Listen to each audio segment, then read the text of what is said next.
Hello, hello. Welcome. Welcome to my tarot reading. I'm going to be doing a reading here for the sign of Taurus, and I don't know what this reading is going to be about because we're shuffling the cards together right now in front of each other here.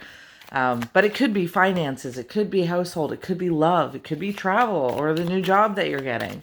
Whatever it is, we'll work through it together, and you will get a nice close-up look at these cards. I like to show you the depictions very close so that you can see why it is that I have come up with what I've come up with.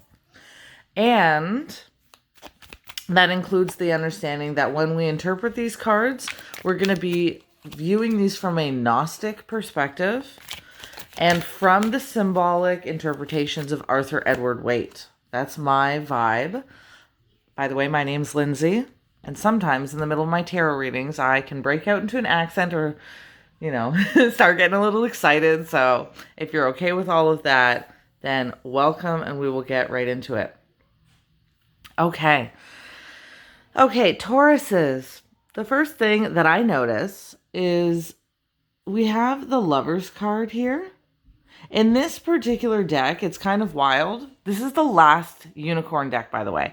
In this deck, there are two Lovers cards. This one in particular is like really coming together with somebody. This is, even looking at the depiction, it's like wanting to send sweet letters to somebody, daydreaming about somebody, wanting to grow with someone. Even on the background of this particular card, there's the symbolism of an ancient Greek story about Baucis and Philemon, where two people want to grow together. They want to grow together. This is like this feeling of your person, but the Lovers card is in the reversal position. So it does have a insinuation that you feel a little bit separated from your person, but I don't mean separated necessarily like broken up or not like actually together into singlehood. The reason I say that is because the other card of the Lovers in this particular deck is much darker energy and weighs more into that idea that you are separated from somebody. But it could feel with this Lovers card like you're with someone even though you feel the distance with them. It's like, have you ever heard that expression about feeling lonely in a room filled with people? It's kind of like this. It feels like being with someone but still knowing that there's something that doesn't sit right in the situation that you're in. Whether that's an emotional circumstance or whether it is, the fact that you're living with a person but you don't see them as much, they're working, or you could be at odds with a particular person on a certain topic, like something you just don't agree on, a value system that doesn't match. It's that kind of energy. But I say that knowing that the next card immediately next to it is the Two of Cups. It is soulmate territory, as they would say, but it's a very deep platonic kind of bond. It's a feeling of the kind of relationship where at the basis of it, you can share, be compassionate, and feel like this was a friendship even first before it became fulfilled into a relationship, before it flourished into a relationship. I do say a lot of the times that these readings are not for everybody. I don't know who this reading is for, but whoever it's for, I hope it makes it to you. And these readings do tend to be specific like this. Like if you're a single person, there's a pretty good chance that this reading is not for you. Even with the Nine of Pentacles here, the Nine of Pentacles, a lot of tarot readers would say this is the card of singlehood, right? Being on your own, being independent. But in the reversal, which is the way that you received this card, it's the card of codependency. So again, it's that feeling of being with someone and knowing like you have so much together. You have the ability to be such deep friends and have such good time, a foundationally well-off way of being. But also, there's this energy of being in a situation where you really need to depend on each other. And people get codependency kind of meshed in a confused way, I guess you could say, or overly negative. People think of codependency as the worst thing in the world. Like, oh, you don't want to be codependent. Oh, no, no. But realistically, humanity is codependent on each other. That's the way we function. You have a baby, the baby is codependent on the relationship with you. You have a boss at a workplace, that boss is codependent on the work relationship with you. You have an animal, that animal is codependent on the work relationship, or the household, rather, relationship with you.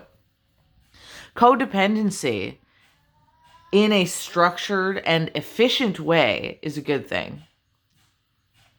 But codependency, when you have a value system that might be a little bit tangled, doesn't make it the worst thing in the world, but it is something that would need to be addressed in the relationship. Okay.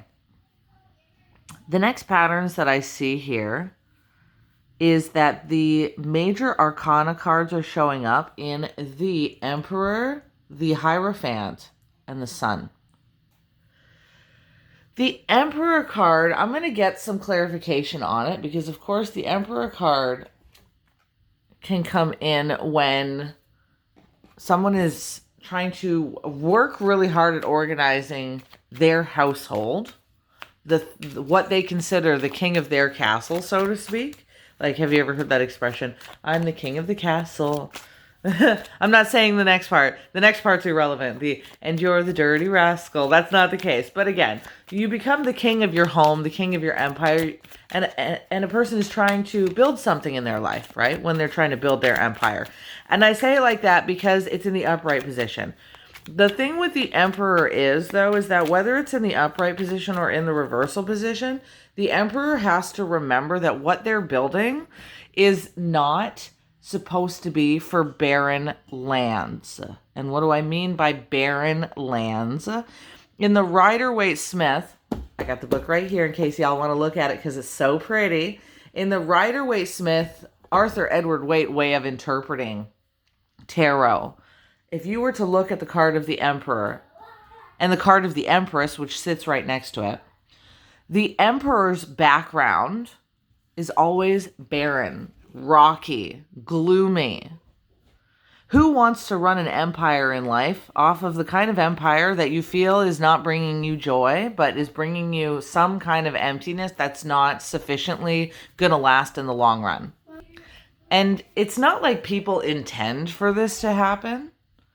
No one just decides to start organizing their life saying to themselves, oh, I don't want this to work out in the end. I'm going to do it anyways, you know? And yet, a lot of the times, we in society still find ourselves baked into that job or that course, that path that feels less than fulfilling and only something we're reaching for because we might be in like survival mode, right? Trying to bring in the money, try to keep the house organized, but at the detriment of what, right?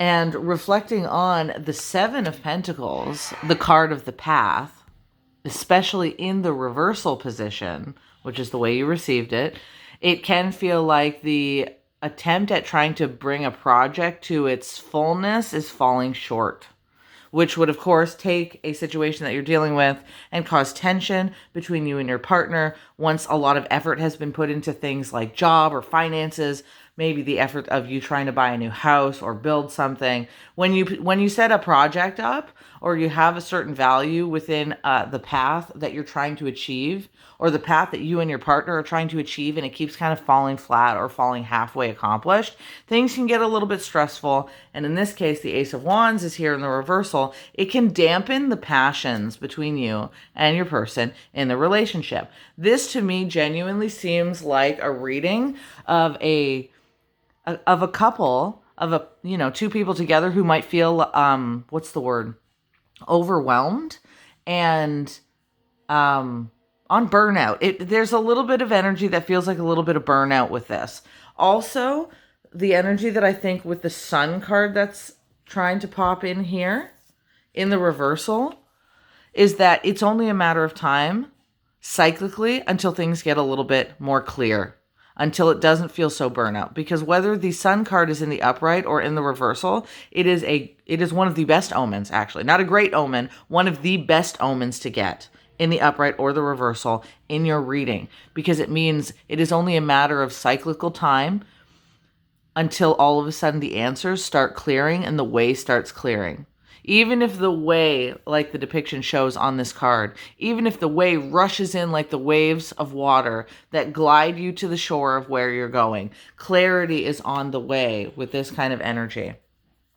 Now, the King of Swords here, the King of Swords is going to try to cut through the nonsense like the Emperor. It's the same depiction. The gentleman on the Emperor card is the same energy as the King of Swords. That's because if you imagine the King of Swords like a chair with 4 legs at the bottom, each of the kings is one of the pillars supporting that particular emperor.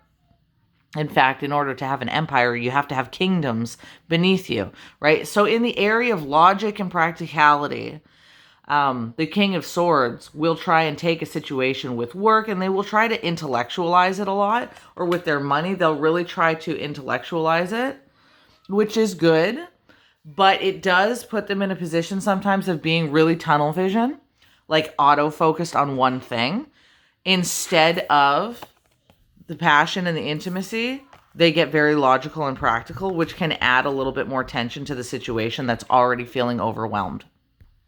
And honestly, I think that might be the difficulty of what's happening in trying to bring the answer in, the Sun card energy in quicker, because, and I say key specifically, because the Hierophant is here, but it's in the reversal position. And the Hierophant is the ability to tear down the material walls of the empire. And this is very low-key Arthur Edward Waite. Most people don't realize it. Again, looking back to the way that Arthur Edward Waite gave the instructions of how to read the Rider-Waite-Smith deck in the book he published in 1910. And this deck here is based off of the Rider-Waite-Smith deck. That's why it has the same depictions. He explains, which most people miss if they don't read the introduction of the book, he explains that the Hierophant is the enemy of the High Priestess. The High Priestess card is the one who tears down the Hierophant. She is the spiritual card, and the Hierophant is the representation of the ones who hold the key to the material world. But in this card, and on the Rider-Waite-Smith deck, the Hierophant doesn't even understand the key. Isn't that wild to think? That you've got this card that a lot of tarot readers talk about, commitment and union and bringing yourself together with God. But in the traditional Rider-Waite-Smith deck, the Pope is not holding the key. It's at his feet. It's in front of the people. And on this deck, they do a really good representation of the fact that the Pope doesn't actually understand what it is he's trying to protect, what it is he could potentially be holding on to, because it's all behind him. It's behind the veil.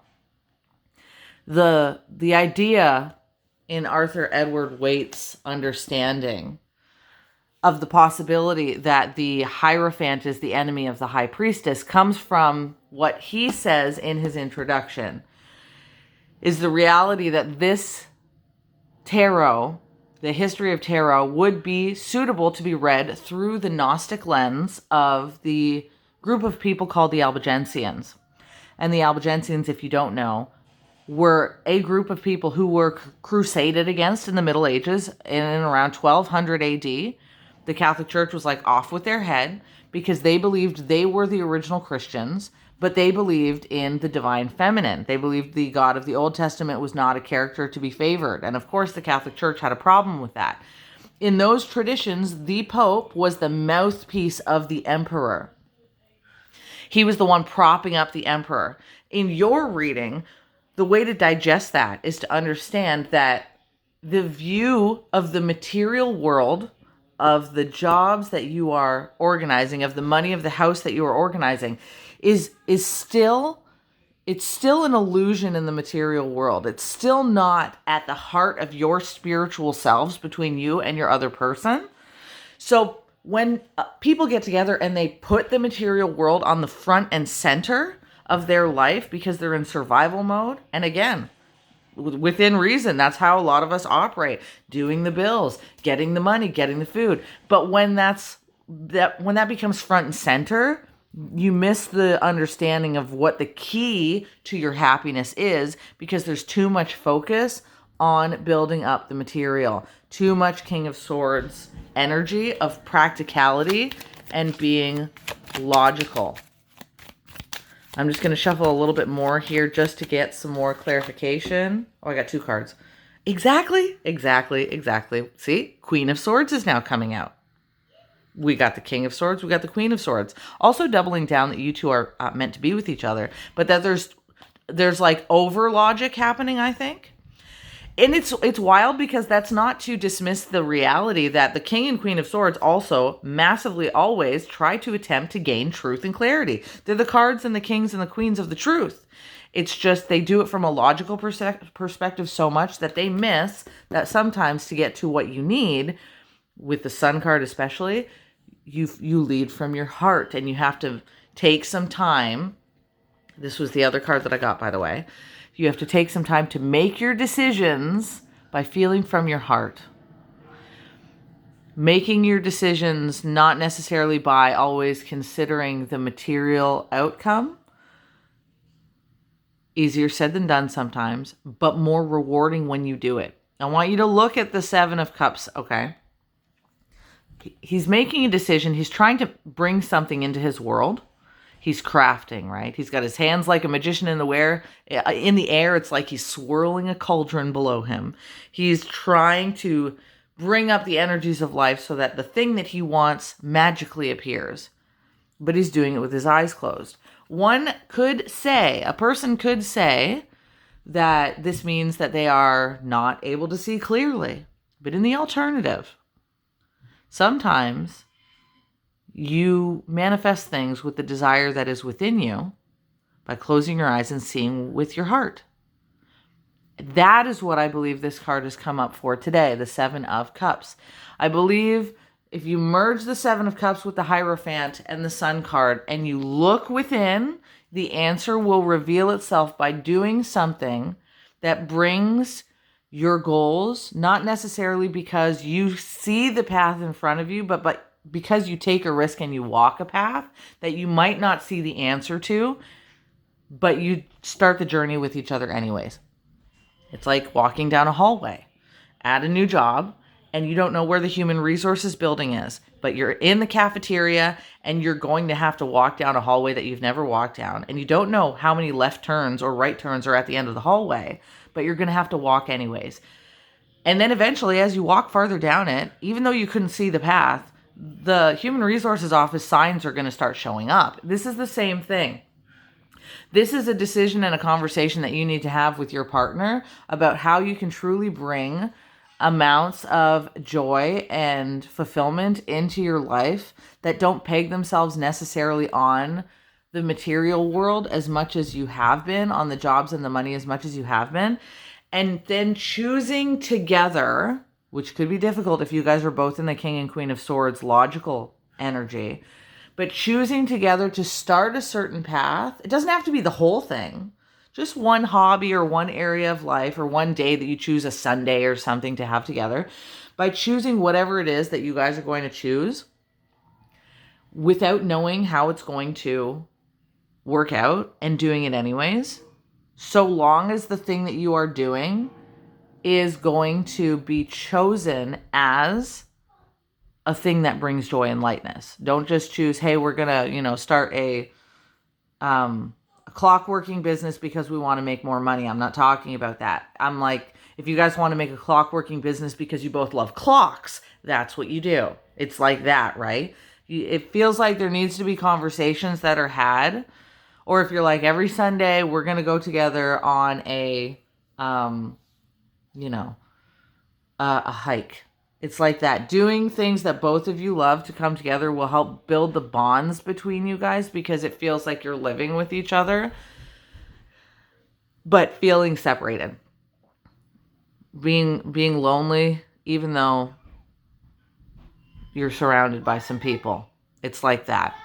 Now, remember though, the crazy part about this is that when you're walking a path and you make this decision to come together or have date nights or, try something different or whatever it is, you don't see the path ahead of you. And that means that you could make a wrong turn, but you have to follow the path anyways, because eventually more of that hallway is going to reveal itself and show you the next steps afterwards.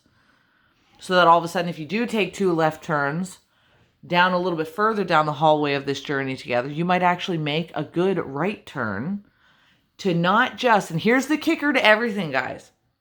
You don't just make the good right turn so that you can bring the joy. As it turns out, especially in Gnosticism, and the way of looking at gnosis from within you, following your heart from within you, eventually that third right turn leads you to something that actually increases your finances and the better path on the outside world. Because what is on the inside of you, if it's handled appropriately, if the key is truly stuck in the lock, in the right door, in the right lock, what is within you starts to shine on the outside of you. Dun, dun, dun, dun, dun, dun, dun, dun, dun, dun, dun, dun. Cue the Mario music as you get to the end of the level. This is the key, right? This is the key. This is why following your passions and following your heart for people immemorial, for the successful people of the world, for the people who found their passions, for the millionaires of the world, why it was that it didn't start off by them doing logical and practical things. It started off with them following a path that they could not see, taking a few left turns, but continuing to follow their heart regardless. And again, you've got the Sun card here. You've got the Sun card of good omens. You've got the Hierophant in the upright position, which means you are looking at the key effectively now. At the beginning of the reading, it was in the reversal. I want to mention that, which means you could be resistant to this idea at first, but I've placed it in the upright position because I completely forgot, and I'm listening to that intuition because I feel like my brain put it in the upright for a reason. So again, doubling down on good energy card, finding the key to the situation, removing your resistance to the situation, good energy card of success, good omens and revelation, clear answers coming in. The Emperor was in the upright position, which means you get to build your Emperor effectively so long as you team up together. That's the Emperor and the Empress energy. And then to top it all off, the Two of Cups is here, showing unity, compassion, and again, one of the other great omens of the deck that brings you into smiling, loving, bubbly, sharing, beautiful union with your person. I'm going to leave it off like that. If you're interested in a reading, I do same-day readings for $20, which means the day that you put an order in to get a reading is also the same day that I send you back your video reading. If you would like monthly readings, I do those also. You can look into your next 6 months if you want to, if you guys are, in this case, it seems like household money potentially, or a project kind of thing. If you're wanting to know when your project is going to work out for you, we can look at the next, 6 months, October, November, December, January, which of those months shows you when you get that job or when you guys go on that nice vacation together, things like that, right? Or if you don't want a reading, feel free to wait until another YouTube reading comes out or to just chat with me on Instagram because I'm a chatty girl. I'm one of those people who loves responding to comments because I live in a house of children, quite frankly, which means I'd like to talk to adults every once in a while. Like, I genuinely enjoy chatting with people and hitting people up on Instagram. When I have tarot readers, when I have people who come to me as clients for a tarot reading, I don't think I've met more than a handful of people who haven't turned into long-term friends that we chat all the time.